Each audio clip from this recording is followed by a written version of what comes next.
Hey, this is Kyle Crawford from Strong Dads. Strong Dads podcast would love to thank the Crimers Beer House for coming alongside of us. The Crimers Beer House was started in 1982 by the Crimer family, and since that time, they have definitely become a Cincinnati favorite. So if you're looking for an incredible meal in an incredible setting, definitely go down to Route 128 and check out the Crimers Beer House.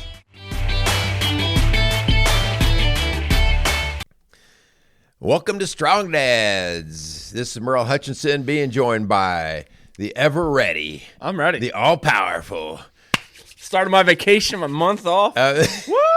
I'm ready. Good deal. So, Kyle, how you doing? I'm great. I'm really good. You know, as we recorded this last night, I had to watch my Kentucky Wildcats lose. Yeah, you came in. You don't even drink, and you look like you were hungover. It was a late game. I watched it in Northern Kentucky, so I had like a 35-minute drive home. So I had to ponder and think about the whole game. Think about everything they did wrong. Bad. Yeah. Hey, it's just the beginning of the season. I know. You know. All right. How are you? I'm doing pretty good. Just doing our thing. Yep. Just fat and happy. I think the warmer weather is going to be a thing of the past after today. I think they're saying today is probably the last night. Don't even want to go there. Okay. Just pass Sounds that good. one. Okay.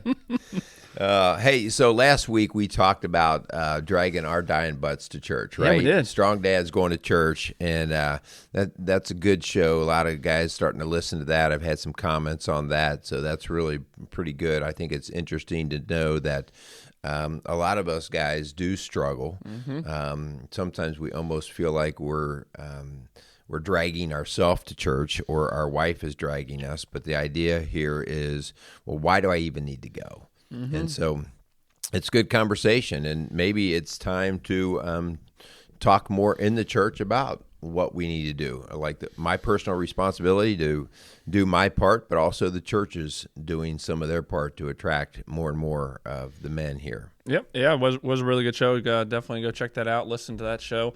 And today we're gonna, on the heels of that show, we're gonna jump into kind of a similar topic but different. Today we're gonna talk about dragging our kids' butts to church when especially when they put up a little bit of a fight and they're not really feeling no church thing. Now I can say that I never had to drag our kids to church, but my dad had to drag us to church, and I remember some knockdown drag outs. Really?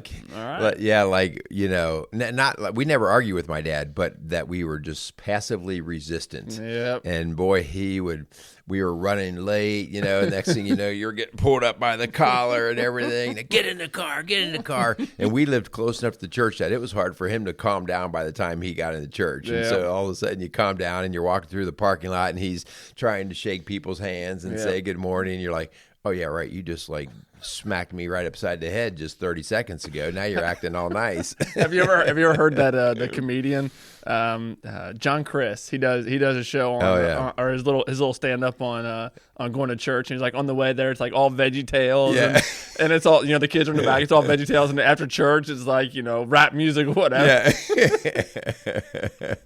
Well, but it speaks to like whether we're doing stuff with purpose or not, like why we even know what we're doing and why we're doing. And that's part of our conversation today. So our question today really is, should I drag my kids to church? Do I have to drag them to church? And so let me ask you, did your parents have to drag you to church? I think you've shared before, you guys were kind of late in going to church in terms of you weren't like a little kid going to church, were you? Yeah, I mean, from what I remember, and if my mom's listening, maybe she can correct me.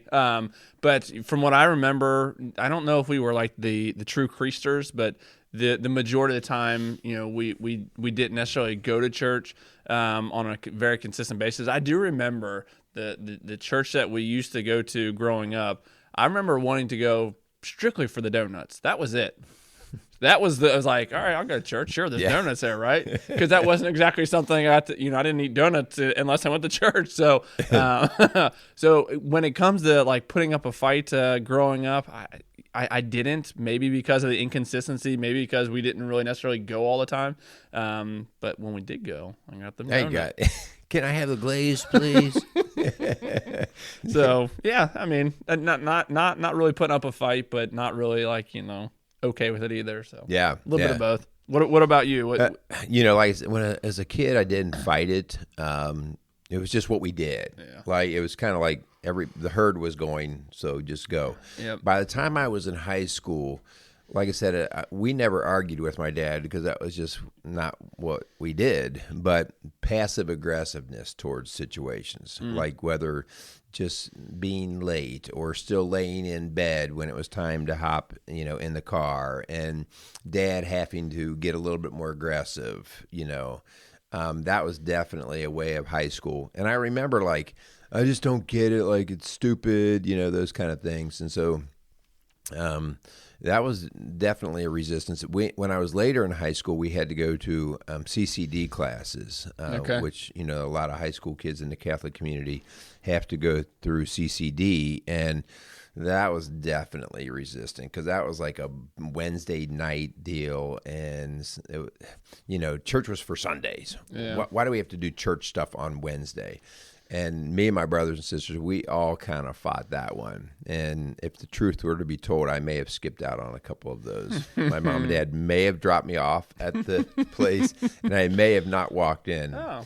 But I may not remember that clearly. What was the summer Bible the camp?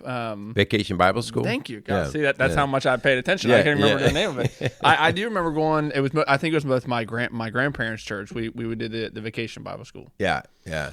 See, now growing up Catholic, like we didn't even. That was.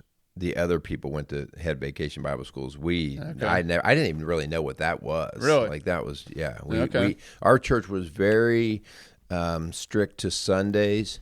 And then like I attended Catholic schools. And so we would go, through the school week, like one day a week or something. And it was just, that was our practice. So Vacation Bible Schools and Bible studies and stuff like that, like we're just, honestly, just very foreign. I really didn't know what that was. I'd never. Well, I got a question for coming off of that.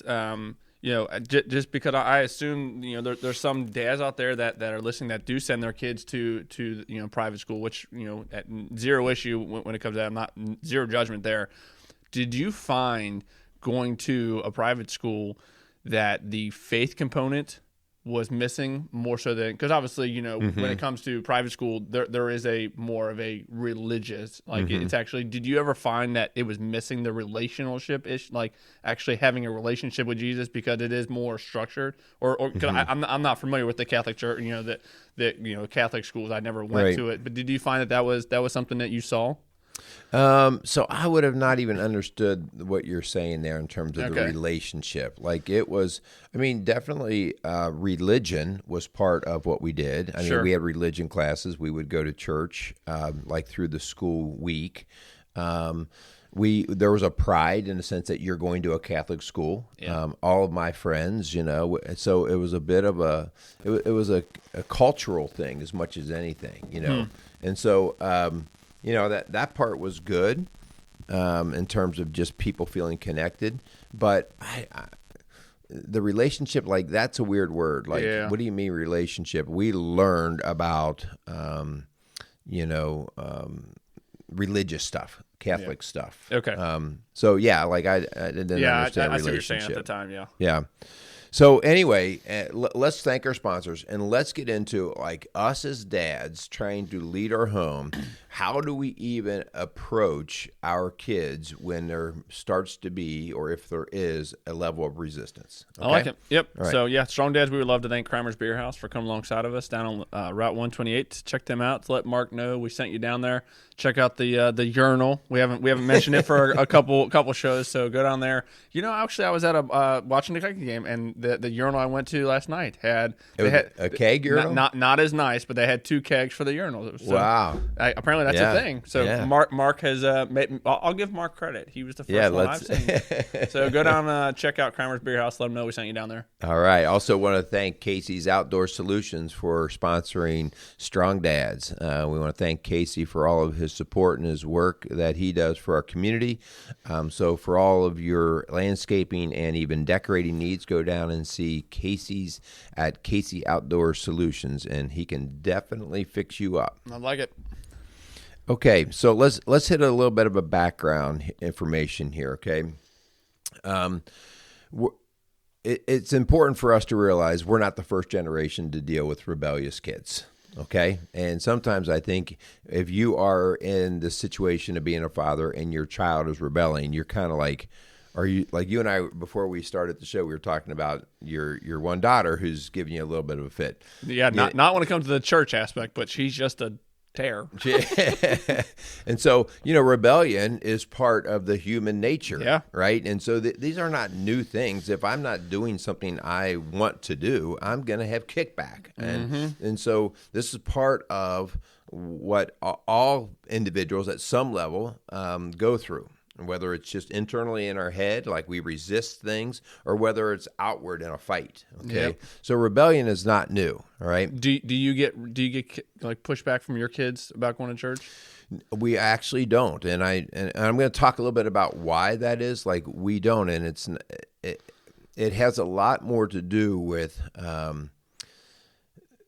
how we approach the whole thing, but how our church approaches it more so than Linda and I. Okay. Right. And so, and we didn't get any kickback from our older boys either. Okay. Now I will say we got a little kickback after they left our home, and we can talk a little bit about why that was. Oh, okay. Yeah, that's interesting. But not growing up, we did not get any kickback. Which, the idea of the rebellion, especially when, with this topic of the idea of going to church, we darn near every topic we talk about the idea that us as dads, we're called to lead our families. And it's going to fall, I do think collectively it's going to take, you and your wife going, attacking in the sense of approaching your kids and leading them. I truly do think it takes both of you. But when it comes to the spiritual aspect, similar to what we talked about last week, like it's going to fall on you as the dad. And part of that is, man, when you look, if you were to take a step back and look at your place of work, wherever you work at, the best leaders are not there to be your friends. Right. And I think the same can be said about us as parents. We are not going to be our kids' friends. And obviously, you can speak to this because you have two older kids and you've almost approached or are approached that time frame where the friendship is there now, right? Mm-hmm. But when we're talking about raising our kids and bringing them up and being the spiritual leader in our family, like the idea of being their friend should not be even on your radar. Because if you are approaching your kids in the sense of wanting to be their friends, I truly do think we're missing the mark. And this is something, I have an 8 and a 6-year-old. So for me to sit back and say I'm wise and old and I've experienced, gone through the idea of not wanting to do, like, last night just wrestling with the girls and having a good time like that. To me, that's just building relationships with them. But I think there's definitely a balance of knowing that you are the leader in the home. Right. You need to separate yourself because you're not their friends, and I think that's a big point to make sure we make sure we continue to touch on that we are the leaders of the home. Yeah, I think that's a definite. But here's the deal: leaders have to make hard decisions. Mm-hmm. Okay, and that means unpopular decisions sometimes. Yep. Okay, the other part of this though, and I think this right here, the statement I'm going to make is probably the seed of where rebellion starts. And that is the whole idea of a true leader has to believe and be sold out to the importance of the mission. Mm. If the leader has a level of doubt, people will start to see that. If the leader's like, we're going to try to do this, but I don't know if it's the right thing. Mm. Everybody who's halfway on the fence will be like, yeah, see, I don't believe in it either. And so part of the reason why we get kicked back is because we do not have a full belief that what we're doing is the right thing to do. Mm-hmm. We're not sold out to the mission. So this is why this show dovetails into our show last week. Mm-hmm. The reason why I struggle as a man to go to church is because I'm not quite sold out on the mission. Yep. And if I'm not sold out, it doesn't take long for my kids, especially with a little bit of a rebellious spirit, to go, Dad, like, you're not even into it, okay? Especially if we see this frequently, dads may not even go to church that often, and mom's dragging the kids to church, and the dad's sitting there in the garage going, kids, just be quiet and get in the car and go to church with your mother, while they sit and they do their wood project or whatever. It's like, what, Dad? What did you just say? Yeah. Okay, so leaders have to be committed to the mission. Which just a thing that I want to note, just as from my personal experience, especially when it comes in the fire world, like we have a mission. Like our mission is very set in stone. It is very clear for us. The flip side of that is if you are not you're not all in on that mission. It's not that these guys don't have a mission. It's that they're just, sometimes they forgot about the mission, and sometimes that these guys that I work with, just a general statement. There are guys that I work with in my department that just, not that they don't know what the mission is, because they do. Right. We're sworn to protect and serve the citizens of Dayton, right? But it's that sometimes you just get stuck in a rut. I think laziness is a very, very common thing in which guys miss the mission. That they're like, it's just easier to sit here and watch TV than it is to go out and ensure that I'm ready to fight that fire, right? Sometimes it's just easier to just relax and do let's do a tabletop discussion on how we're going to attack this fire versus actually going out and let's train on it. Let's get in there. Let's get in the grind. Let's get dirty with this. Let's figure out how to do this. That's a great point. Talk's cheap, right? Talk is very, very cheap, and I think the same could be said about us as dads. Like if you are, if you can tell your kids, similar to what you're saying, you're in the garage, just listen to your mom. She's going to take you to church because you understand that church is important for your kids, but you don't buy into the idea that church is important for you, which is going back to that leader part. Yeah, and it's weak. Let's call that what it is. It's very weak. It's poor leadership. And so, but that then kind of goes into really our next point, okay?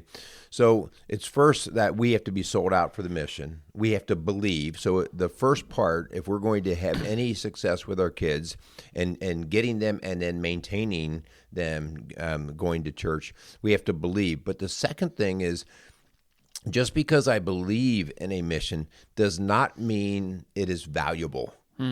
Valuable means, man, this is worth something. Yeah. Okay? So I can believe in a lot of things, but that doesn't mean like they're valuable, right? I can believe in a lot of different stuff, but I have to place value on what I'm going to be doing. Like, guys, not only do I believe this is important, but this is so important. This is so valuable. And so I assign a high price tag to it, all right? Because I'm only going to fight for things, especially as we get older. Like, I'm not wasting time with things that I don't think are a good value.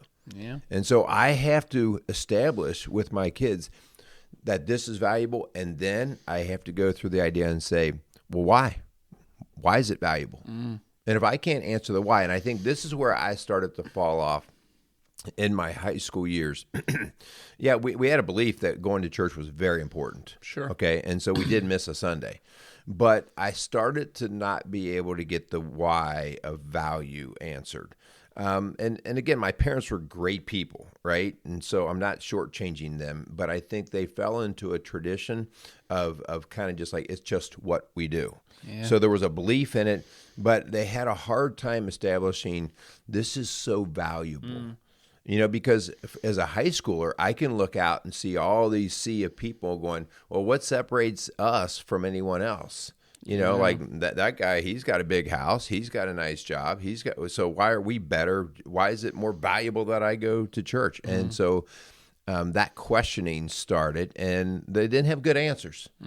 We just need to go. It's what we do. Yeah. And that fell short with me. Which, last week we talked about, some of the reasons why men don't necessarily engage and want to go to church. And obviously, I shared a little bit from my own personal experience, and something that the church I go to says a lot, which I think is and my church for sure is not perfect, but something that they say a lot is that it's not that what we don't want something from you. We want something for you. Right. And I feel like a lot of times, again, this is knowing myself. This is something I feel like missing that mission, missing the vision and the importance of church, because I feel like a lot of times men think that church is just something, okay, you want my money. Okay, here's my 10%. You want me every Sunday when football's, happening. You want me to show up. Then there's the men's retreat, and I got to go to the men's retreat, right? And I think that idea that when we are not engaged and we're not all in and seeing the value, seeing what that truly can do, especially for our kids, I think we're not buying into that mission. Yeah. Of that. Church is not something that they're going to take something from me every week. It's something I get to do, right? And again, I'm speaking to myself just as much as hopefully you guys are getting something out of this. That, man, sometimes it's just like, okay, what's the next church event we got to go to, right? And you just start to roll your eyes. And it's that idea that you're not bought into the full true what the mission. Again, the day-to-day stuff is hard, right? Like, and it's the grind, right? Sometimes guys always talk about the same day, or same stuff, different day, right? And sometimes I feel like church can get in that same aspect where it's just like it's the same thing just on repeat, and it's just that idea that when we don't truly buy into the value of what that mission, what the hopefully the end result is, that in my home, golly, I hope that Jenny and I are raising two girls that are God-fearing women, that are independent, that are able to worship the Jesus that they love, and it's their relationship. It's not mom and daddy's relationship with Jesus; it is theirs, right? And if Jenny and I completely buy into that, then the mundane and the everyday, the grind of going to church, man, it brings it into new light, because now I see a purpose behind. I know that the girls have to be fed. Not just on Sundays, right? Church isn't just on Sunday. So that there's going to be, there's going to be groups that the girls can be a part of. That there can be, ministries that the girls can be a part of that can feed into the overall mission of what Jen and I want in our home. And you keep pointing out why that is valuable to your kids. Yep. Not we just do because we do. We point out the value at their age appropriate level. Okay. Yeah. This is valuable because we're learning about Jesus. Okay, that sounds like a good statement, but so what about Jesus? Why is he valuable? And then at their level, I need to start explaining why this character named Jesus is so incredibly valuable. Yeah. One of the concerns I have is even for our country. So think about this. A lot of people obviously know the United States exists, right? And so they believe that it exists. Mm-hmm. Patriotism is based off of the value that people place on it. In other words, is this country so valuable that I would live and die for it? And one of the things that I think is becoming a little bit more concerning is because so many people are questioning the value of our country. You have a drop in this a willingness to live and die for. Yeah. And that's a scary place to be. Yep. Because something's going to tumble. Like, in other words, it's going to erode. Why would I put time, energy, effort, money, whatever, into something that I don't think is very valuable anymore? And so, that's where we see a lot of that erosion taking place in church. It is our job to make stuff valuable, okay? Like, if I buy an old home and it's not worth much, it's not going to be valuable unless I do something to make it valuable. So this is part of now my work. And so how do I make the church experience valuable for my kids, and giving it purpose and giving it meaning? And it's so easy because it takes work. It's so easy for me to sit back and say, well, that thing's not worth anything anymore. That church isn't worth going to. Well, again, we're talking to dads here. We're talking to strong dads. If it's not valuable, look in the mirror. Yep. Right? I mean, this is our job to understand, we got to take care of this. Yep. And we've got to basically build that so that it does have value. So, whether it's patriotism to your country or whether it's a belief and then a value in your faith, your kids have to see that. And if they don't, so you asked before if our kids ever resisted. And I think because Lynn and I were so excited when we started seeing a different way that church was done than our upbringing, we just day after day we're seeing the value in it. Everything from kids programming and surrounding ourselves with like-minded people who had common values, and almost seeing man, there's kind of an army here. There's good stuff, and us being excited about that, and then showing that to our kids, no, this is good. Look what you do when you're here. Look what you get. And like I said, because of that, our kids never fought it. They're yeah, this is cool. And to this day, they're still very much involved because they see the value in it.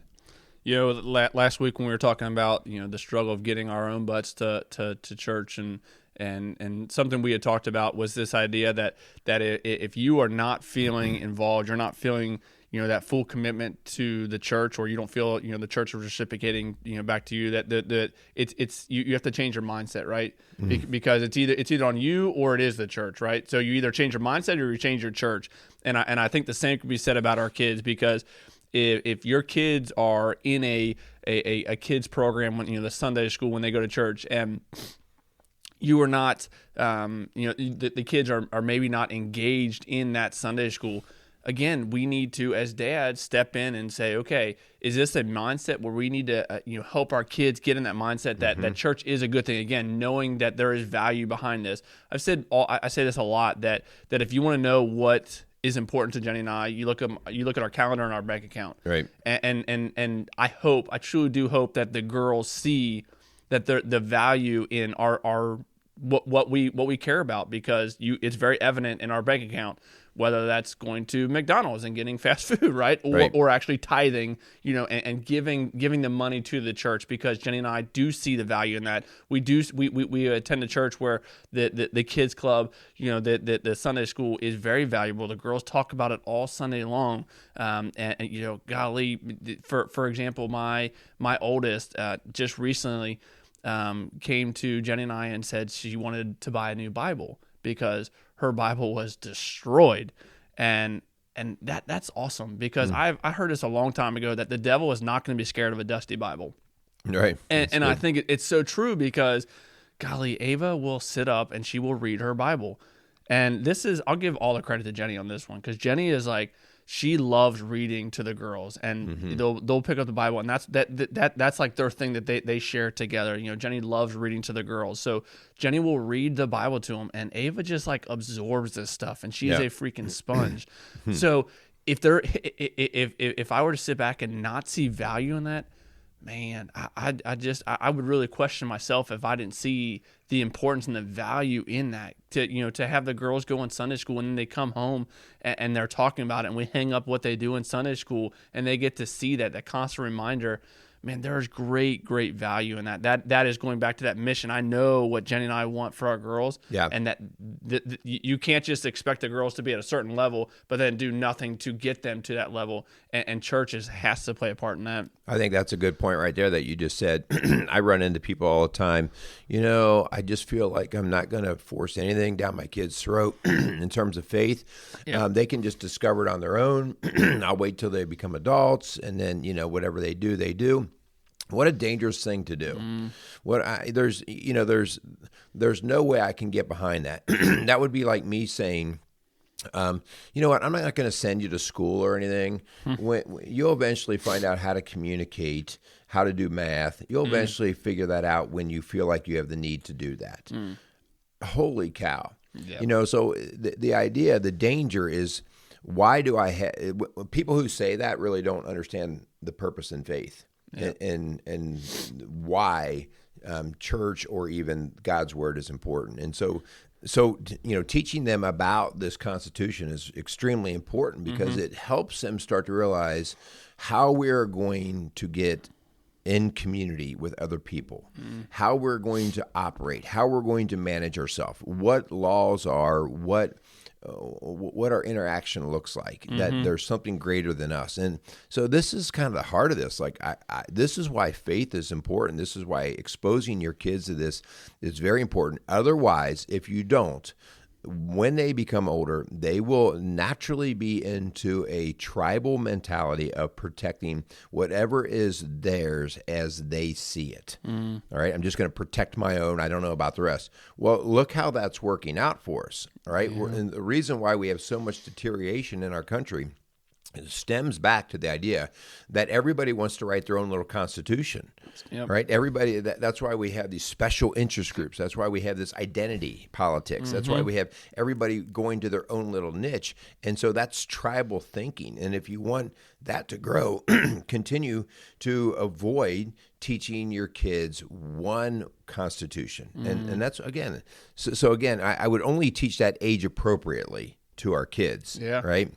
But especially as they get into their middle school and high school years, to talk about the importance of why we have to have one common law, why we have to have one common understanding, what that means, and then how we develop it and learn more about it in our own life. So I think it's so important that we do not leave that as to an assumed learning on our kids' part. We have to help guide that. Yep. Which flows right into the next part that, man, we talked about buying into the mission and ensuring that our kids understand the importance of going to church and the importance of having that relationship. But I think the other side of that is, man, it is our responsibility to ensure that that when our girls, when my girls go to church and when my girls begin to develop that relationship, that I engage in that I'm asking questions, that I'm asking those hard questions, that because this idea, if you were to take it in the sports realm, right?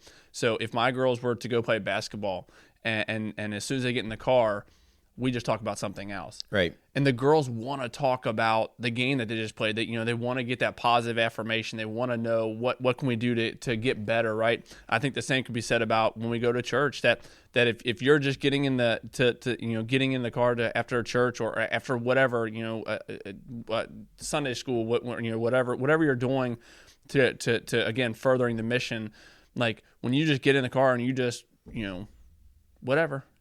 Versus right. actually engaging and talking about that. I know in dinner time we always go around, we always share things that are going on in our life. Like the same should be done for, our church experiences. Like, hey, Ava, what did you guys learn in Sunday school? And then when she tells us to not just be like, okay, sounds good, and then be done with it, right? As a dad, it's falling on us to engage in those conversations. To like, okay, let's dive a little bit deeper. And again, because if the mission of going to church and the mission of a relationship with Jesus for our kids is that vitally important, then we shouldn't just leave it up to chance. That just what you were talking about, how some parents and I know some of you guys have said these words, and other people might.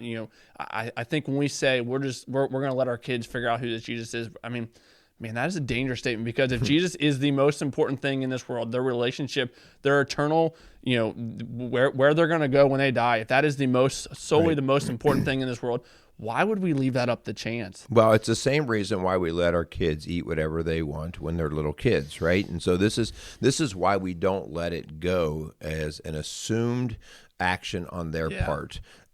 Yes, my kid resist eating vegetables, okay? Right. Yes, they don't want to get up off the couch and do some exercise. Yes, they don't want to do their homework.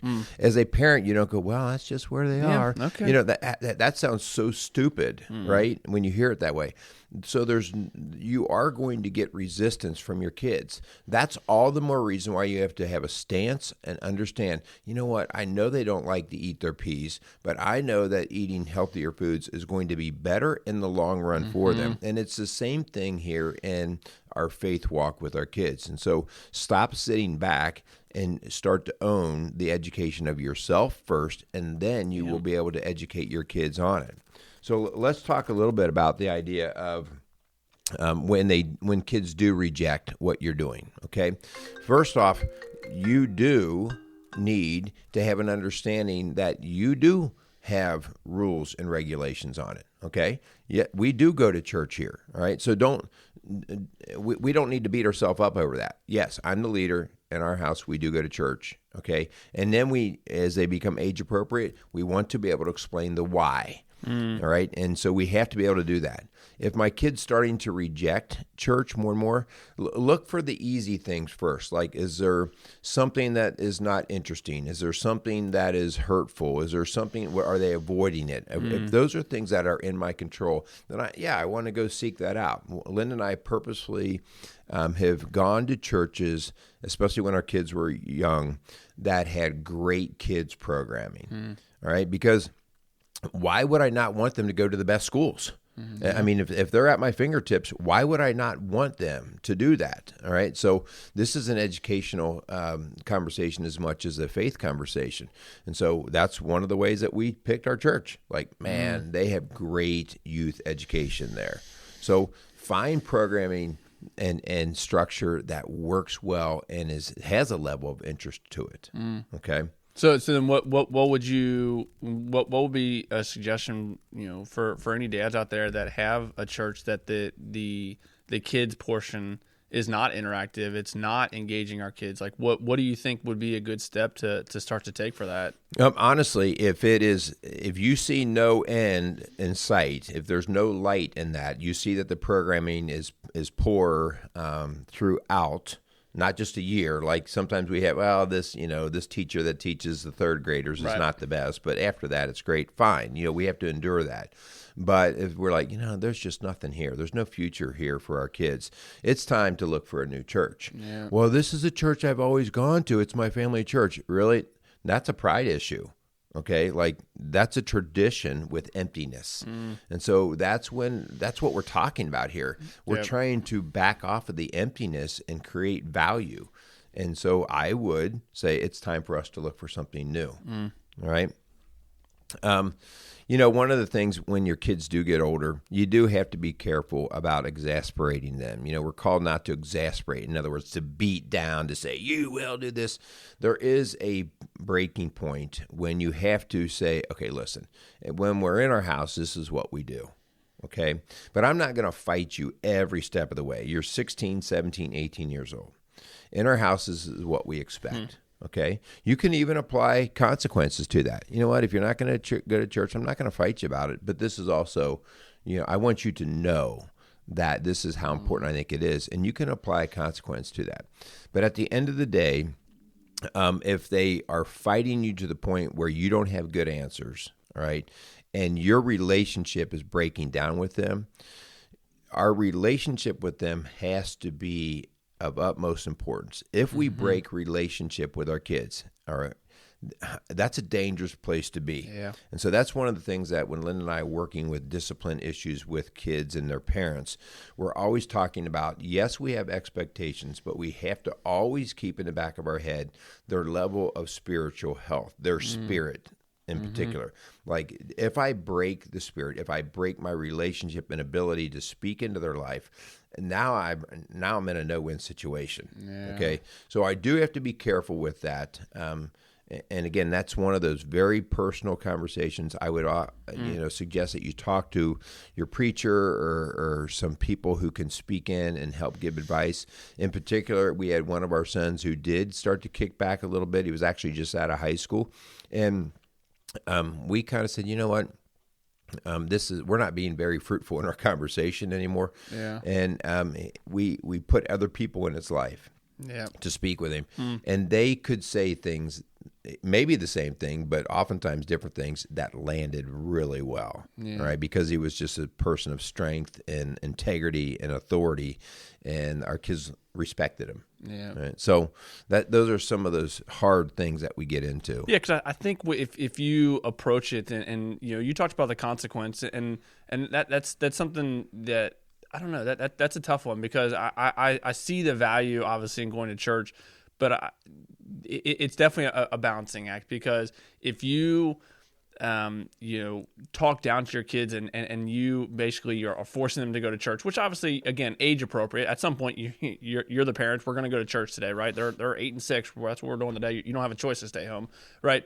But I think when you begin to do that, you really start to paint Jesus in a negative light, right? And kind of made me think about this idea when we had Duran Alexander here talking about the race issue, and talking about it's very similar to church, that everyone just has to realize that they're all sinners, right? And I think that is a great message to portray to our kids, that mom and dad are not perfect. We make mistakes. This is just something that mom and daddy want for you when you're alive. Again, going back to that first statement I said, it's not that we want something from you. We want something for you. And I think continue to express that to our kids, the value. If you continue to express the value of going to church to our kids, they're going to there's obviously the exceptions to the rule. They're going to be kids that still rebel that.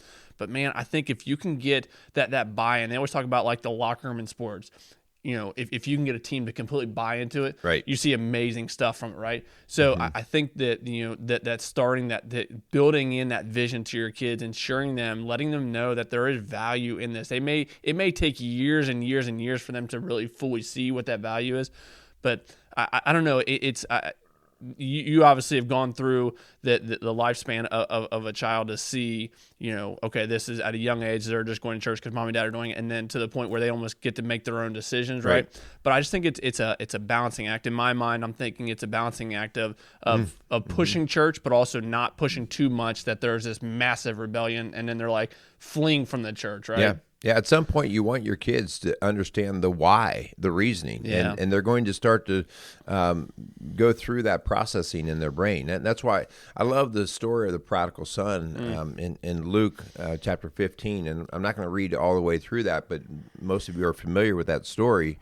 And the whole idea here is when the rebellious son left, the father was sad, but he didn't helicopter over him. He didn't chase him down through the streets and follow him through all of the pig sties and just the muck. He was just like, this is killing me, but I'm going to let you go.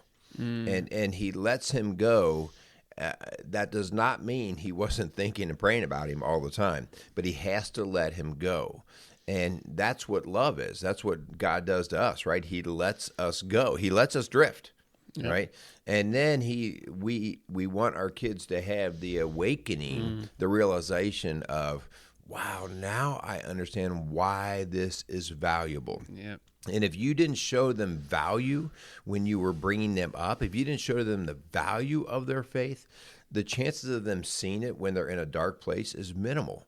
It's going to be harder for them to understand it. So that's why we put the time in to show the value of faith in going to church at an early age.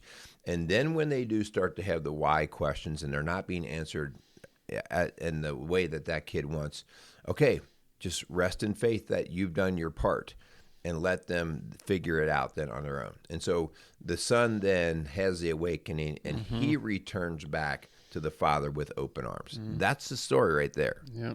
That's good stuff, man. As we close out this show, I want to just encourage you guys, if you're out there and church has not been something that's been important for you and your kids are teenagers now, man, I don't ever think it's too late. Ever. Keep showing them the love, right? Yeah, That's absolutely. what this whole story is about. It's about love. Yeah. So I would just encourage you guys out there, if you feel like you have missed the mark when it comes to this for you yourself, like our last show talked about, or engaging our kids and showing them the importance of the mission, just know that it's never too late for anybody to find Jesus. Jesus never says you have to be an infant to love me. He never says you have to be a toddler to love me. Like at any given point in your life, it is never too late to truly grasp that vision, to get that mission. Like start engaging, start building a mission now. Like it's never too late, even if your kids are older and there is this massive rebellion, similar to the prodigal son. Like just be ready to accept them back. Yeah, good stuff. So, hey, hopefully this is a good message for you. Hopefully it makes you think a little bit about just how you're presenting to your kids, what's in your head, what's holding you back, okay? Yep. So these are some good things. Also, in closing out, we want to thank our sponsors. They allow us the time and opportunity to be able to put these shows out there. So we want to thank Casey's Outdoor Solutions and Kreimer's Beer House for supporting what we do. Anything else you got? Nope, I love it. I think there's some good shows. We got a lot of good shows coming up. We got Thanksgiving break is coming up, right? We got our Thanksgiving shows coming up. Yes, we do. Yeah, yeah. Good deal. Really appreciate you guys there. They go out there and make some strong dads. Casey's is a premier garden center and gift shop located in Lawrenceburg, Indiana. Casey's offers a wide selection of plants, landscaping materials, home and garden decor, and gifts for every occasion. Casey's is committed to providing exceptional service, a unique shopping experience, and value to every customer. Stop in and see what makes Casey's so unique. Located at 21481 State Line Road, Lawrenceburg, Indiana, or call 812-537-3800. Let Casey's help you add beauty to your home.